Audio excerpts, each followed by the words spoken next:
Oh, a push mower. Yep. Normally, I don't touch these things. But a friend of mine got a hold of me, and this one happens to have a couple of little quirks to it, so I figured I'd help him out, and I could help you guys out and do a video on it. So, these are Husqvarna's rebranded Honda engines. So, they're a Honda 160, but they're a Honda 160 that uses a special little carburetor that is different than most of the 160 carburetors. And what's different is it's got this dumb tab here. And this has a feature of auto choke. And anybody who owns one of these things hates them. The auto choke progressively gets faster and faster as the machine ages, and that's the reason why these things have a cult following of hatred about the auto choke function in it. So we went on to Amazon. We got a hold of a Hipa carburetor replacement kit. I've used this company exclusively for Briggs & Stratton V-twin carburetors, Kohler Courage carburetors.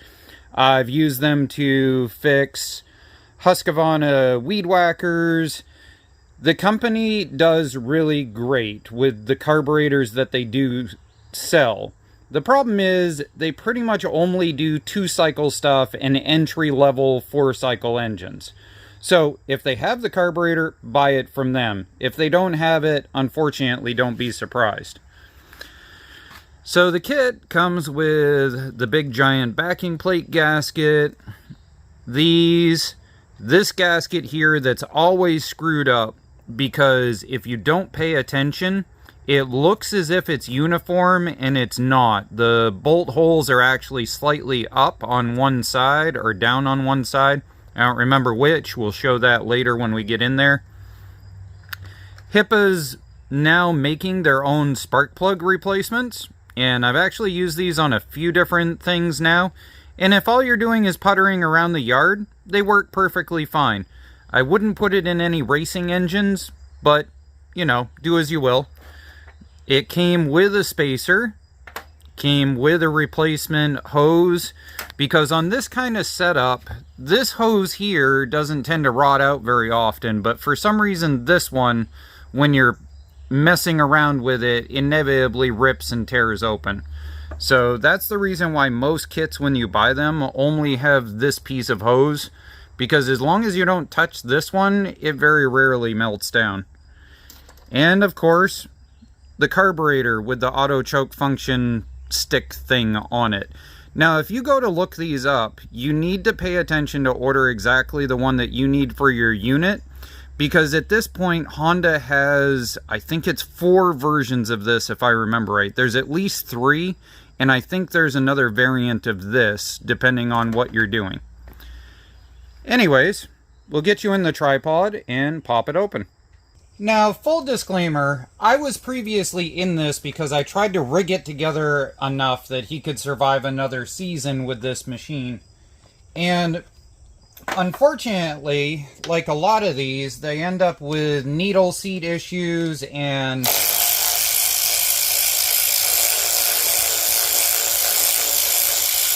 or the float gets warped or a bunch of other things. And basically they just continuously dump gas no matter what you do.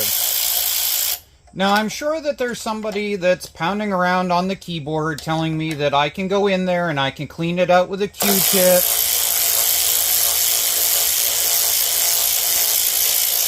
And if I knew what I was doing, I'd force a Q-tip with acetone in there and I'd spin it around and then I'd put a new needle in and all this other kind of stuff. And put a new float in and everything else. And that's all well and good. But the problem is we got to get the hose from behind here, and there's no way to really show you guys that. So I'll pull this off and I'll flip it. So the hose was going right there. We've got our two 10mm extended bolts right there. So it's all well and good that you can buy a rebuild kit for this. But by the time you're done buying the rebuild kit, for $4 more, you can buy the entire Hipa kit and have the filter and everything. So we're gonna pinch this and pull this gas line that I put on off of here. And so this right here is your irritating auto choke feature. So if I pull this auto choke around, we're gonna see it come around and it's gonna hold there and then it's gonna release. So this thing's natural want is to be in the open position, and then when we pull the auto choke, it closes it, and then as it vibrates back, it opens up the choke. So you can see the choke plate right there as I move it. Anyways, so we're gonna pop this off. Now there should be a little plated piece right here that for some reason has extra gaskets on it or something going on here. Not sure what's up with this, but the plate piece we need. There we go. Okay, and this had one of those gaskets where somebody flipped it incorrectly and I had to seal it with RTV, so we'll have to clean the block off a little bit. This right here is part of the reason why you have needle nose pliers, because you rotate that direction, grab your needle nose pliers and flip the spring up, and then you rotate the carburetor sideways and then pull straight out like so. So there's our carburetor off of there. And on these, luckily, they only have 2 holes, so you don't need to mark exactly which one it goes into. And our replacement carburetor is the same way, so we don't have to think as far as that's concerned.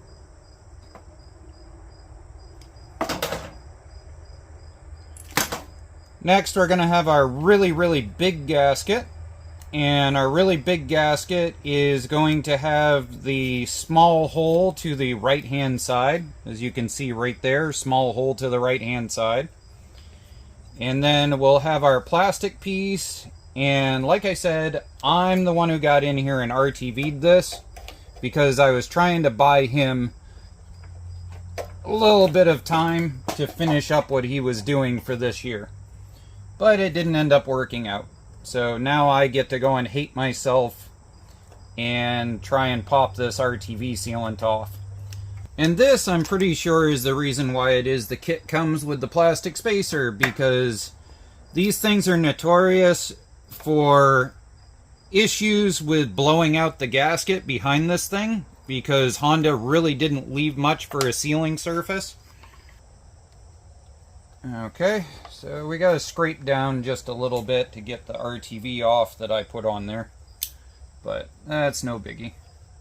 PSA, do not buy this version of Stanley flip-out knife. I know people buy tools because they see me using them in video. This thing is dangerous. This right here is sharp, it's at an awkward angle, and it'll slice your thumb when you're trying to pull it out of your back pocket. I use it because it was a Father's Day gift, and therefore I will use it, and I will make sure that Jesse and John see me using it so that they know that I appreciate them. But when it breaks, I will not cry over it, that is for sure.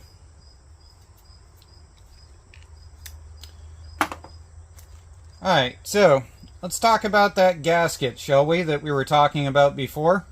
So if I put it on like this, then the holes in everything line up with the tab piece facing out. But if I put it like this,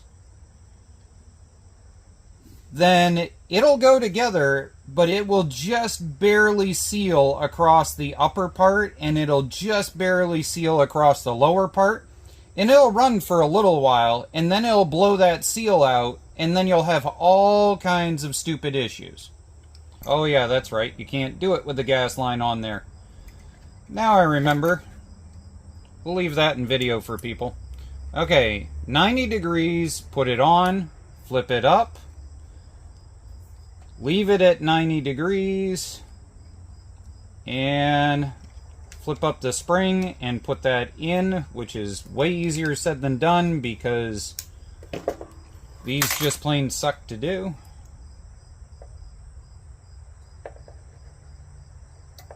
There we go. Alright, so that goes like that. So now we've got to stack everything because we've got to put the plastic piece with the bolts on all at exactly the same time. So we verify that this is correct. So that goes like that. So now we have to verify we have this going correct, and you'll know which direction that is because that's the vent drain there. So this goes on with the vent drain going down. So there's the first part of stacking it. Now we've got to find the gasket that has the side hole in it that matches up on the other side of things, which would be, I got the wrong gasket, there we go, which would be this one here. That goes like so. So we've got our gasket assembly there. And then that presses this onto there. So we got to hold that. Now we've got our gasket here that lines up. You've got to cut out here and you got to cut out here.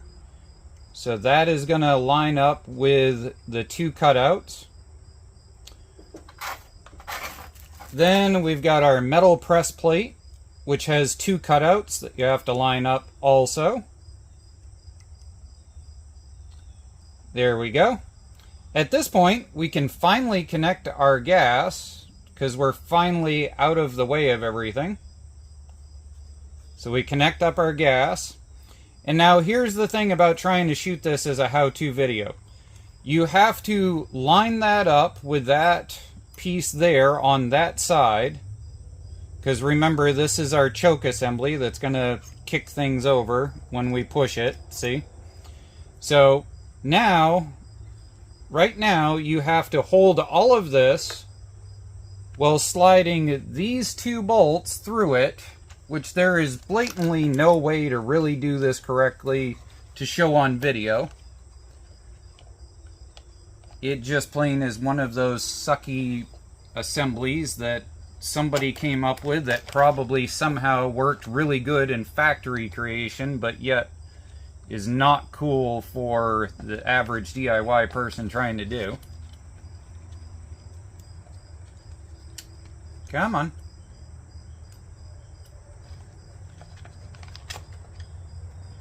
Go. There's that. There's this one. Now, one thing I have noticed dealing with Hipa carburetor over the last few years is they tend to cut their gaskets a little on the small side. So once you press them down in, they lock everything together. So that's not a bad thing at this point. Now, I don't know if you can see it on video, but I'm going to pull this up. See this hose? That hose needs to get connected before you pop this thing in place. So there's no way for me to really show that other than just pop that hose on. So now we rotate the whole thing, line up the two studs, make sure that the metal piece is that direction, and then screw it in from there. And if we got it right, it should all slide together and go from there.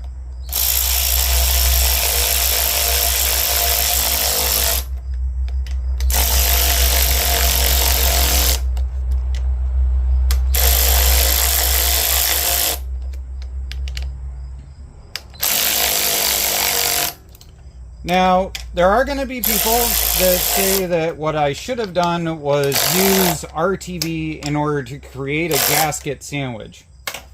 And I'm okay with that response. If that's what you want to do, you want to create a gasket sandwich, go for it. So we're just going to double check that our throttle linkage is functional. We're going to look down through, we're going to listen, that's working. We're going to verify that this pulled sideways actually triggers our choke. We can see it flapping on the inside. If we release it, we can see it coming back and forth. So we know we've got that side of things figured out. At this point, we should be able to stuff this in here.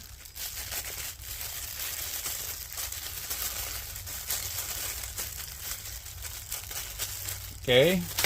Why are you making me look like an idiot? Is the bag... Oh, they...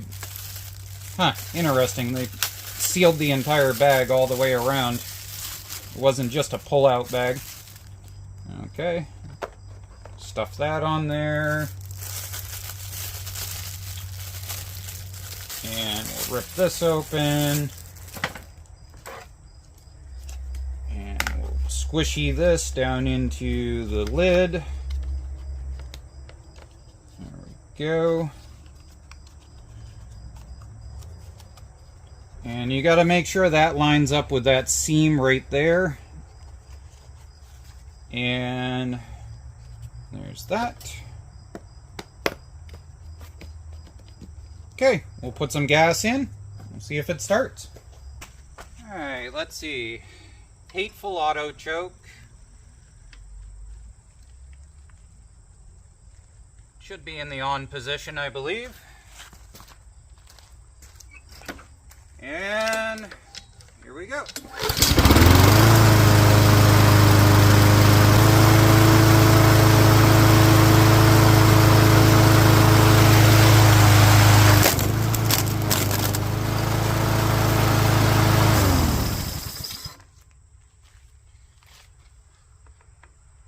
I didn't quite think that idea through. I thought mashing the box was going to look cool as an ending, and now I just realized it means I'm going to spend the next 20 minutes picking up a bunch of random cardboard. Not my brightest moment. But anyways, obviously, it runs, it's happy. It's like 16, 18 bucks for one of their full kits in order to just do it and be done with it. I know, there's going to be plenty of comments down below about you should have just rebuilt the carb. If you actually knew what you were doing, you'd rebuild the carb. Blah, blah, blah, blah, blah, rebuild the carb. That's all well and good.